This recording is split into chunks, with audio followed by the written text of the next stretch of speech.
অবশেষে দীর্ঘ শারীরিক অসুস্থতার পর মারা গেলেন বর্ষিয়া তৃণমূল নেতা মুকুল রায়। তিনি কলকাতার অ্যাপেলো হসপিটালে দীর্ঘদিন ভর্তি ছিলেন। জানালেন মুকুল রায় পুত্র শুভাংশু রায়।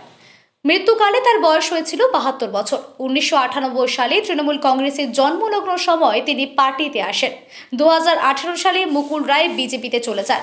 ২০২১ সালে আবার তৃণমূলে ফিরে আসেন। জানালেন শুভাংশু। প্রয়াত হলেন বর্ষিয়ান রাজনীতিবিদ মুকুল রায়। দীর্ঘ শারীরিক অসুস্থতার পর কাল রাতে প্রয়াত হলেন। মৃত্যুকালীন সময়ে বয়স হয়েছিল ৭২ বছর। প্রায় ৬০০ দিন তিনি হাসপাতালে ভর্তি ছিলেন। তার মৃত্যুতে রাজনৈতিক মহলে নেমে এসেছে শোকের ছায়া। কি বললেন তার পুত্র শুভাংশু রায়?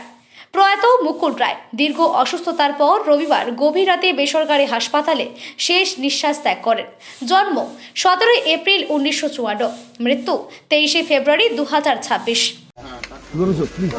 বাবা তো কটার সময় মারা গেলেন, আর আজকের কর্মসূচি কি আছে? এখনো কর্মসূচি কিছুই ঠিক করিনি।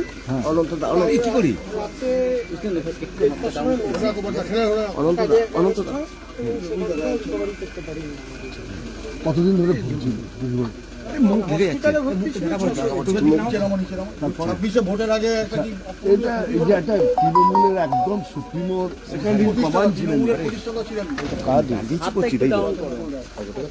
দলের কত ক্ষতি হলো, পরিবার কতটা হলো? দলের কি ক্ষতি হলো আমার মাথার উপর থেকে ছাদ চলে গেল।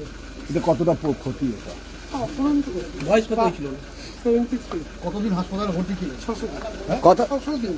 আজকে কখন আসবেন তার বাড়িতে? এই বাড়িতে আমি পৌঁছে তিনি কি কোমায় ছিলেন? অলমোস্ট কমাই। মুখ্যমন্ত্রী ফোন করেছিলেন, খবর নিয়েছেন? কাউকে জানাইনি দলের। আচ্ছা আচ্ছা। কেউ ফোন করেছিল? আমি কাউকে জানাইনি। না, তোমাকে কেউ ফোন করেছিল? দলের অনেকেই করেছে এবং সবচেয়ে বড় কথা যে গ্রামগঞ্জ থেকে প্রচুর মানুষ ফোন করছে।